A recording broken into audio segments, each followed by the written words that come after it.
Conte numéro 8 de Rabbi Nachman de Breslev, histoire d'un rave et de son fils unique.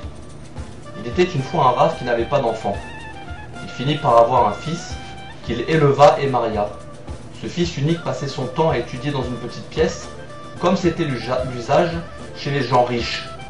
Il étudiait et priait continuellement. Cependant, il sentait que quelque chose lui manquait, mais il ne savait pas quoi. Il ne trouvait plus aucun goût à l'étude ni à la prière.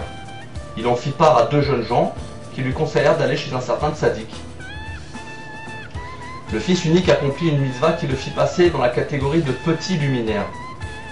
Il se rendit auprès de son père et lui déclara ne plus trouver aucun goût à servir Dieu, c'est-à-dire prier, étudier, etc. Il lui dit encore qu'il lui manquait quelque chose et qu'il ne savait pas quoi. C'est pourquoi je pars chez le tzaddik. Son père lui répondit: comment se fait-il que tu ailles chez lui? Tu es plus érudit que lui et tu es de meilleure naissance. Il n'est pas bon que tu ailles le voir. Détourne-toi de cette voie. Il lui cita encore d'autres arguments et réussit à l'empêcher de se rendre chez le tzaddik. Le fils unique se remit à l'étude. À nouveau, il ressentit un manque.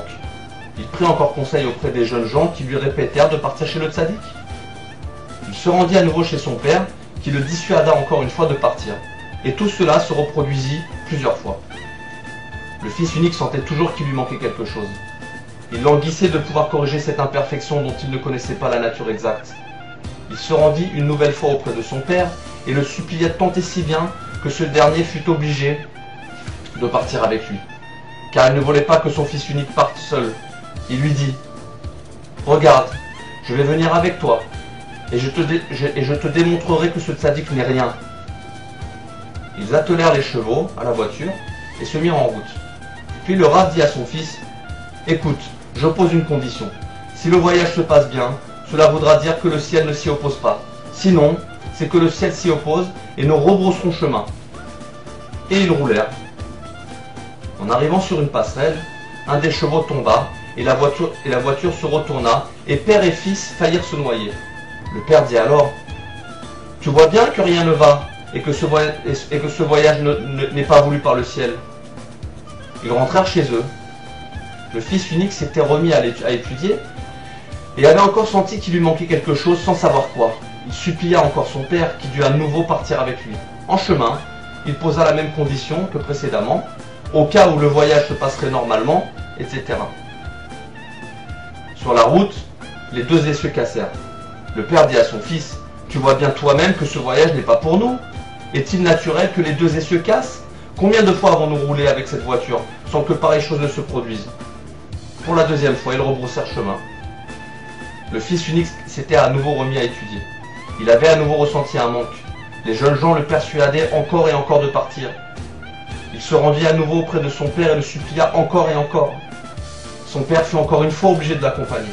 Cette fois, le fils unique demanda à son père de ne pas poser de conditions, car il était tout naturel qu'un cheval tombe ou que des essieux cassent, à moins que quelque chose d'inhabituel ne se produise. Ils partirent, et la nuit tombée arrivèrent à une auberge. Là, ils rencontrèrent un marchand. Ils commencèrent à discuter avec lui, comme c'est l'habitude chez les marchands, mais sans lui dévoiler leur destination, qui était l'endroit où habitait le tzaddik. En effet, le rave avait honte de dire qu'il se rendait chez le tzaddik. Ils parlèrent de choses diverses, et furent amenés à parler des tzaddikim et des endroits où on pouvait les rencontrer. Le marchand leur dit que des tzaddikim vivaient ici et là. Puis le rave et son fils en vinrent à parler du tzaddik chez qui ils se rendaient.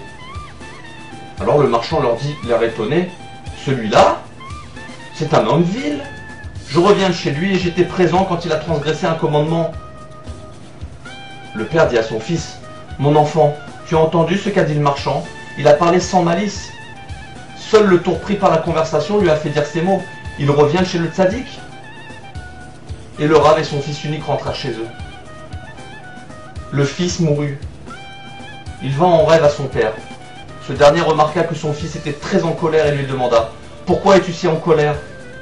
Il répondit que si son père se rendait auprès du tzaddik, chez qui ils avaient voulu aller, alors il te dira, lui, pourquoi je suis en colère. Le rave se réveilla et se dit que ce n'était qu'un rêve. Puis il refit une deuxième fois le même rêve et se dit que ce n'était qu'une hallucination. Il rêva 3 fois. Il se rendit compte que ce n'était pas fortuit. Il partit chez le tzaddik qu'il avait voulu rencontrer auparavant avec son fils. En chemin, il rencontra encore le marchand, celui qu'il avait déjà rencontré lorsqu'il était parti avec son fils. Le Rav reconnut le marchand et lui dit « Tu es celui que j'ai vu à l'auberge ?»« Bien sûr, tu m'as vu, répondit l'autre. Puis, il ouvrit grand la bouche et ajouta « Si tu veux, je vais t'avaler. » Le Rav répondit « Que veux-tu dire ?» L'autre répliqua « Te rappelles-tu avoir voyagé avec ton fils ? La première fois, un cheval est tombé en traversant la passerelle et tu as rebroussé chemin. Ensuite, les essieux ont cassé et enfin tu m'as rencontré. Je t'ai dit alors que le tzaddik était un homme vil. Maintenant que j'ai tué ton fils, tu peux continuer ta route. Ton fils était dans la catégorie du petit luminaire et le tzaddik chez qui il voulait se rendre est dans la catégorie du grand luminaire. Si ces deux-là s'étaient réunis, le Mashiach serait venu. Maintenant que j'ai fait disparaître ton fils, tu peux aller. » Le marchand disparut soudainement au milieu de son discours et le Rav n'eut plus personne en face de lui.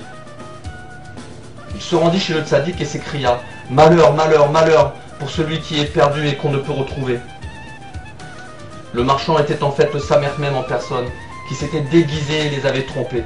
En rencontrant le Rav pour la deuxième fois, il s'était moqué de lui car ce dernier l'avait écouté. En effet, telle est l'habitude du Yetzer Hara. D'abord il parle à l'homme, et si celui-ci l'écoute, à Dieu ne plaise. Il le provoque et se venge. Que Dieu béni soit-il nous en préserve et nous ramène vers la juste vérité. Amen.